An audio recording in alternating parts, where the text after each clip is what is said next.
Hi everyone, this is Veronica and once again I'm with you. आज हम फिर से MCQs करेंगे environment in science and tech के। तो रूल्स मैं भी आपको आगे बता दूंगी। जितने भी मॉक्स या MCQs आप अटेम्प्ट करेंगे उतना क्लोज आप जा रहे हैं प्रीलिम्स को क्लियर करने के लिए। तो MCQs प्लस PYQs यानी प्रीवियस ईयर क्वेश्चंस। ये मेरा टेलीग्राम चैनल है, यहाँ पे आप मुझसे कनेक्ट कर सकते हैं because I feel together we can make a huge difference.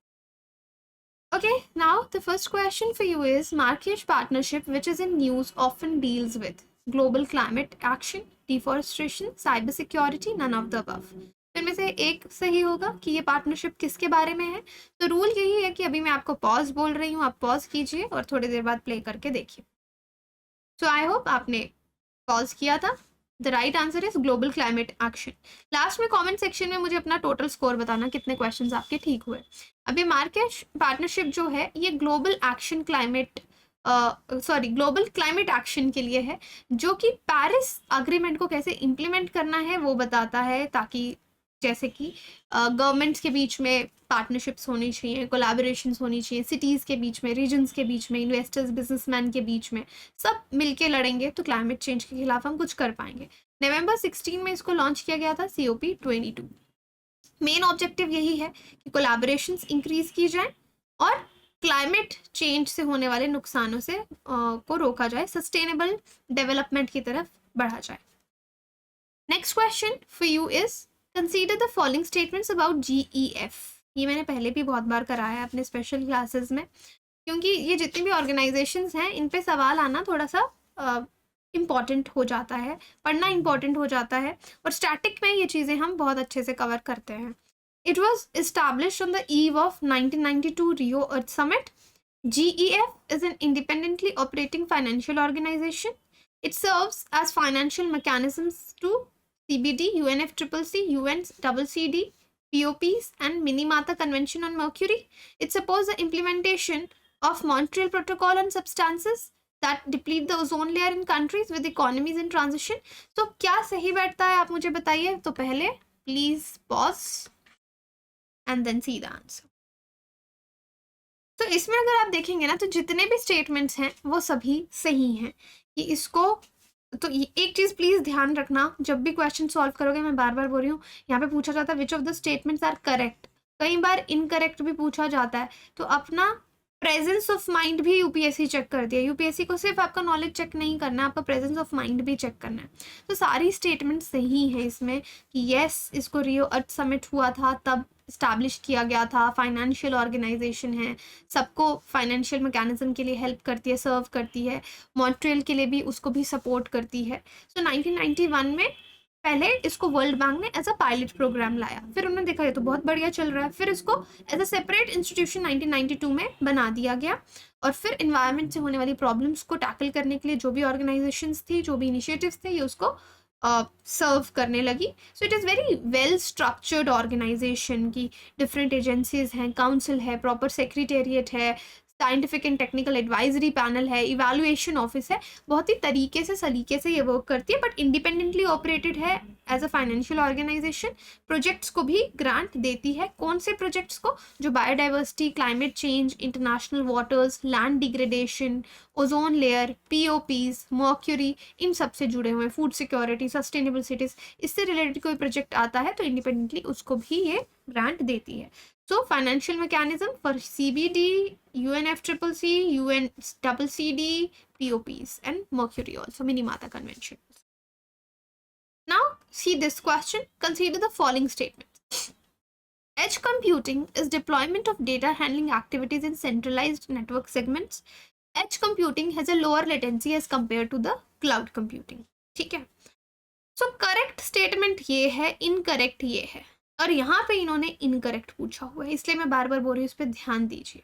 तो खैर इसका आंसर मैंने बता दिया आपको कि इसका आंसर क्या है, फिर भी चलिए बताइए, पॉज एंड टाइप अभी भी कि पढ़ के आप इसको करें। तो आई होप आपने पॉज किया होगा, बीच में आंसर लिखा होगा। सो इनकरेक्ट पूछा है तो इनकरेक्ट स्टेटमेंट जैसे मैंने आपको बताया, ए इज इनकरेक्ट, दूसरा ठीक है, बिकॉज समवेयर आपका लैपटॉप, आपका कंप्यूटर यहाँ पे है, क्लाउड यहाँ पे है, एज कंप्यूटिंग यहाँ पे है।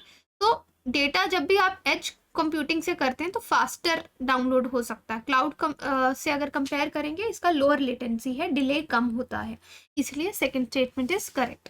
तो एज कंप्यूटिंग को हम डिफाइन करते हैं edge deployment of data handling activities और other network operations away from centralised and always connected network segments.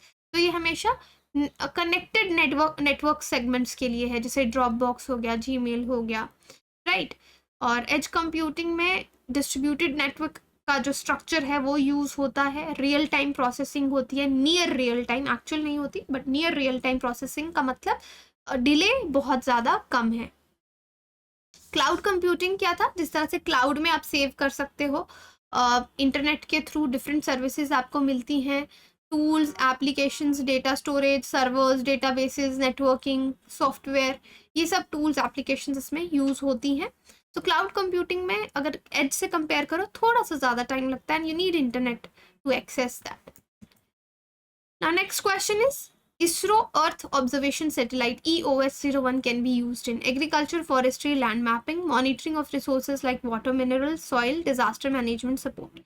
Correct sequence correct code आपको बताना है।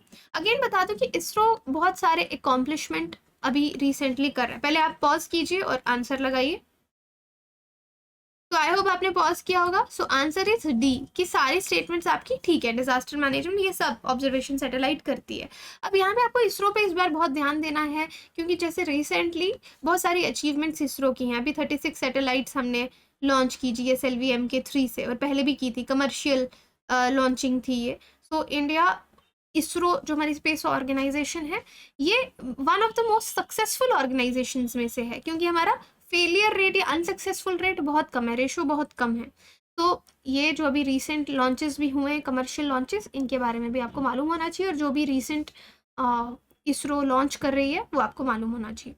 तो EOS-1 अर्थ ऑब्जर्वेशन सैटेलाइट है, जो इसरो ने 2020 में, नवंबर 2020 में लॉन्च की थी। रिमोट सेंसिंग कैपेबिलिटीज़ वाली सैटेलाइट्स हैं, और इनको सन सिंक्रोनस ऑर्बिट पे लॉन्च किया गया। ये अर्थ के केमिकल, बायोलॉजिकल और फिजिकल सिस्टम के बारे में इंफॉर्मेशन देती हैं, जिससे एग्रीकल्चर में हेल्प मिलती है, वेदर फोरकास्टिंग में, डिजास्टर मैनेजमेंट, फॉरेस्ट्री मॉनिटरिंग, इन सब में हेल्प मिलेगी। तो इसरो ने ऑलरेडी हमारे नेशन को बहुत प्राउड किया है। ऑब्जर्वेशन सैटेलाइट्स हमारी EOS-01 एंड 9 और सैटेलाइट्स हैं जो लॉन्च हुई हैं। तो you should know about India's PSLV C-49 successfully launched EOS-1 and earth observation satellite. तो ये उसके कुछ डिटेल्स हैं जो आप देख सकते हो। Next question for you is the data obtained from Nisar mission, बहुत लेटेस्ट है ये, will have following applications: assessment of forest biomass, monitor groundwater supplies, flood forecasting, soil moisture estimation. Very current and very important. Pause and answer. So इसमें correct answer पूछा है तो all the above जो Nisar mission है, ये सब applications इसकी होने वाली हैं। ये एक अर्थ ऑब्जर्वेशन सैटेलाइट है, जो कि अब इसमें ये भी पूछा जा सकता है किसने, सिर्फ नासा की है, सिर्फ इसरो की है। So you should know NASA and ISRO ने मिलके इसको लॉन्च किया है, जॉइंटली इसको डेवलप किया है, जो अर्थ के लैंड और आइस सरफेसेस को डिटेल में स्टडी करेगा। ISRO NASA joint hands in 2014 में उन्होंने हाथ मिलाए थे कि हम ये बिल्ड करेंगे 2800 किलोग्राम का सैटेलाइट। मार्च 2021 में इसरो ने S-band SAR पेलोड डेवलप किया। अब यहाँ पे दोनों ही देशों के अपने अपने रोल्स हैं कि नासा इसरो मिशन में इंडिया का क्या रोल होगा। नासा निसार, तो निसार शॉर्ट फॉर्म है नासा इसरो सार का, ठीक है। तो इनका फंक्शन भी यही है, दोनों देशों की अपनी अपनी रिस्पॉन्सिबिलिटीज हैं, दोनों स्पेस एजेंसीज की, कि कौन इसमें क्या काम करेगा। तो मेन ऑब्जेक्टिव यही है। इम्बैलेंस जो इकोसिस्टम में हो रहा है उसको पढ़ेंगे, नेचुरल हैजार्ड्स को, आइस शीट कोलैप्स को, एग्रीकल्चर, फॉरेस्ट बायोमास को, सॉइल मॉइस्चर एस्टिमेशन को यहाँ पे पढ़ा जाएगा। तो आई होप आपने सारे आंसर्स लगाए होंगे, एंड लेट मी नो आपका स्कोर यहाँ पे क्या रहा। दिस इज माई कोड जो आप याद रख सकते हो, वीरो UPSC। अभी बहुत ही बेहतरीन ऑफर चल रहा है, अगर आप रियली सीरियस हैं UPSC प्रिपेयर करने के लिए 43% ऑफ आपको मिल रहा है 2 साल या उससे ज़्यादा की सब्सक्रिप्शन पे, प्लस QEP का मतलब है कि जो लर्नर्स इनरोल करेंगे उनका अगर 2024 का प्री क्लियर होता है तो फिर अनअकैडमी उनको अपनी तरफ से फुली पेड मेंस प्रेप करवाएगा, खाने रहने का खर्चा हो जाएगा ऑलमोस्ट 45 डेज़ का, ताकि हमारी कोशिश है कि आपका मेंस क्लियर हो। सो प्राइस इसके बहुत ही कम लेवल पे शुरू हो रहे हैं, so you can join using my code वीरो यूपीएससी। आरएम बैच शुरू हो रहा है 30th से, और 2026 का फाउंडेशन बैच भी शुरू हो रहा है 30th से। आप इसको ज्वाइन कर सकते हैं। In case you want to buy the courses on EMI, आप वो भी ले सकते हैं, बिकॉज उस पर आपको 0% ईएमआई पड़ेगा and it will be pocket friendly also. Offline भी आप पढ़ सकते हैं second batch. Yes, thank you so much.